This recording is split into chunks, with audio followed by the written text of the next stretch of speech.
আসসালামু আলাইকুম ওরহমতুল্লাহি ওবরাকাতু। সকলকে আজকের এই ভিডিওতে স্বাগত জানাই। চমৎকার একটা পরিবেশে বসে আমি এই ভিডিওটা শ্যুট করছি। এক পাশে নদী, অপর পাশে সুবিস্তৃত কৃষকের ফসলের মাঠ। এটা মূলত এক ধরনের ডাল, মাসকলাই বলে থাকি আমরা, সেটার ক্ষেত। তো এই জায়গায় বসে আমি একটা জিনিসের ব্রেকডাউন করব আজকে। যদি আপনার 5 মিনিট সময় থাকে হাতে, ভিডিওটা দেখতে পারেন। আশা করি এই ভিডিও থেকে আপনি বেশ উপকৃত হতে পারবেন ইনশাল্লাহ। আমরা যারা আরবি ভাষা শিখতে চাই বা আরবি ভাষার কিছুটা পারি, এটাকে নেক্সট লেভেলে নিয়ে যেতে চাই, তাহলে একটা সহজ জিনিস আপনার মাথায় আজকে ঢুকিয়ে নেন। সেটা হচ্ছে ভাষা শেখা এবং সাহিত্যপূর্ণ ভাষা শেখা, দুটার মধ্যে একটু পার্থক্য আছে। ভাষা শেখা মানে হচ্ছে আপনার দৈনন্দিন প্রয়োজনীয় যা কিছু আছে সেই জিনিসটা সম্পর্কে আপনার ধারণা থাকা, সেই জিনিসটা আপনার সহজভাবে বলতে পারা। আর সাহিত্যপূর্ণ ভাষা শেখা মানে হচ্ছে সহজ একটা বিষয়কে আরেকটু রং চং মাখিয়ে উপস্থাপন করা।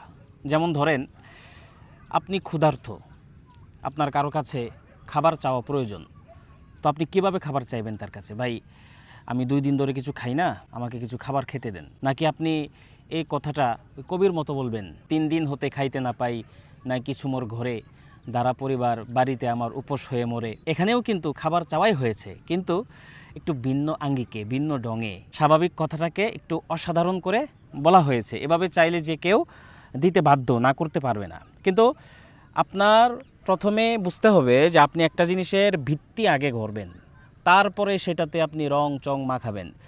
আপনি প্রথমে একটা বাড়ির পিলার নির্মাণ করবেন, ভিত্তি যখন আপনার স্থাপন হয়ে যাবে, তারপরে গিয়ে হচ্ছে আপনি সেটাতে প্লাস্টার করবেন, সেটাতে আপনি রং করবেন, দরজা জানালা আর ইত্যাদি যত কিছু কারুকার্য আছে তা করবেন। সেজন্য প্রথমেই যারা সাহিত্যপূর্ণ ভাষা শিখতে চায় তাদের বেসিক ভাষাটা শেখা হয় না। যেমন ধরেন, আপনি কি দিয়ে শুরু করবেন, এটা একটা আপনার প্রশ্ন, দীর্ঘদিনের প্রশ্ন, যে ভাষা তো চর্চা করতে চাই, কিন্তু কি দিয়ে শুরু করব এই জিনিসটা পাই না। আমি আপনাকে সহজভাবে বোঝাই। আমি একটা জায়গায় বসা আছি, আপনিও একটা জায়গায় বসে বা শুয়ে বা দাঁড়িয়ে আমাদের এই ভিডিওটা দেখছেন। তো মোট কথা, আপনি একটা পরিবেশে আছেন, সেই পরিবেশকে নিয়ে আপনি কিছু কথা বলতে পারেন, সেই আপনার আশপাশের এই অবস্থাটা নিয়ে কিছুক্ষণ কথা বলতে পারেন।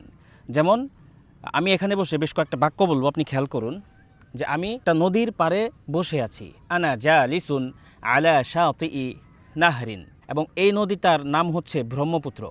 ওয়াসমু হাদা নাহরি ব্রহ্মপুত্র, এবং এই নদীটা একটা শহরের পাশে অবস্থিত। ওয়ায়াকউ হাদা নাহরু বিজানিবি মাদিনাতিন, আর এই শহরটা অনেক পুরাতন একটা শহর।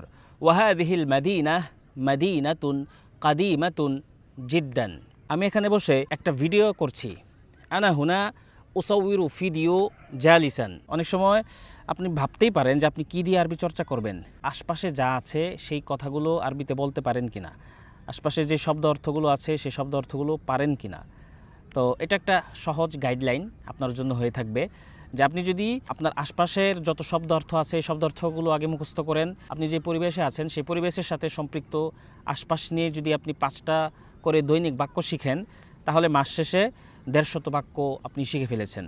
তো এই 150 বাক্যর উপর ভিত্তি করে আপনি আরও কয়েক হাজার বাক্য বলে ফেলতে পারবেন ইনশাল্লাহ। তো এত সমস্ত কিছু বলার পরেও যদি আপনি মনে করেন আপনার আরও গাইডলাইন দরকার, তাহলে আমাদের বেশ কিছু কোর্স রয়েছে, যেমন বেসিক টু অ্যাডভান্স আরবি ভাষা শিক্ষা কোর্স।